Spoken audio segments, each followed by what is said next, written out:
I don't think that we here at the show are ever going to do a fake political science textbook as a tie-in with the show, but I will admit that we have been tempted. We could do a chapter on the Tarantino, the overuse of the filibuster to kill bills. We could do a timeline of gimmick scapegoats for making it look like you're cutting spending when you're really not. Foreign aid, NPR, earmarks. We could do a rip-out worksheet flowchart on how term limits make unelected staffers and lobbyists way more powerful than the people who run for office, since they're the only ones left in the legislature year after year to learn how to get stuff done. We have thought about this fake poli-sci textbook tie-in with the show. Obviously, we've thought about it. But we have never done it. If we do it someday, one of our case studies, one of the studies of real power brokers getting stuff done, demonstrating political science concepts, one of our case studies will be this one.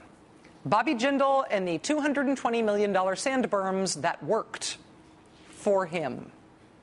It starts in April with the national nightmare of BP's Deepwater Horizon well exploding and sinking, sending millions of barrels of oil gushing into the Gulf of Mexico, threatening fisheries and wetlands throughout the region, but particularly in Governor Jindal's state of Louisiana. For a savvy politician, though, a national nightmare can also be a political opportunity, an opportunity, in Governor Jindal's case, to transform yourself into uniformed action man, demanding answers from Washington, arranging for buckets of money to be spent on whatever, literally whatever. In Mr. Jindal's case, whatever meant sand berms. He decided the fight he wanted to pick was sand berms. He demanded that the federal government get out of the way and let him build miles of artificial sand berms out in the Gulf, because he said that would stop the oil from coming ashore.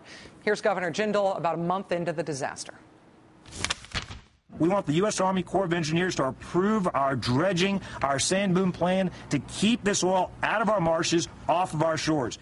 Except there were good reasons to not do that. Lots of good reasons. Federal regulators, experts on these things, warned that the sand boom, as he described there, these sand berms, could not get built in time to help, that they might increase erosion, which is a very big problem there, that they could block tidal waterways, that they might make an already horrible situation with the oil worse by actually funneling the oil further into the swamps. But because of all that expert opinion that said they were a bad idea and a waste of time and a waste of sand, which is actually kind of a valuable commodity for an oil spill response, because expert opinion was uniformly against the cockamamie sand berm scheme, the federal government was against it. And if the federal government was against it, then that's the fight that Bobby Jindal wanted to fight. Otherwise, how could conservative uniformed action man be seen railing against federal red tape for political purposes?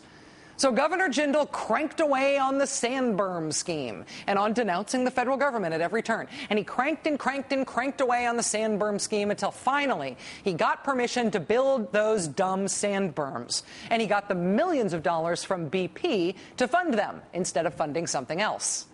The Jindal administration then began telling the story of the sand berms in their own way. In our fake political science textbook, this would be indexed under spin. And some people call it Jindal's folly. Others said it wasn't going to do anything to prevent the diluted oil from reaching shore. But the reality is it worked. And the reality is it prevented that oil from getting into the wetlands 15 to 20 miles away. The sand berms were a great success, but we are thrilled we did those sand berms. Okay. Was it one of the largest dredging projects in the nation? Yes. Was it hugely expensive? Yes. Tons of man hours, tons of sand, tons of money spent on this and not on other things? Yes. Did it work? No, it did not work at all.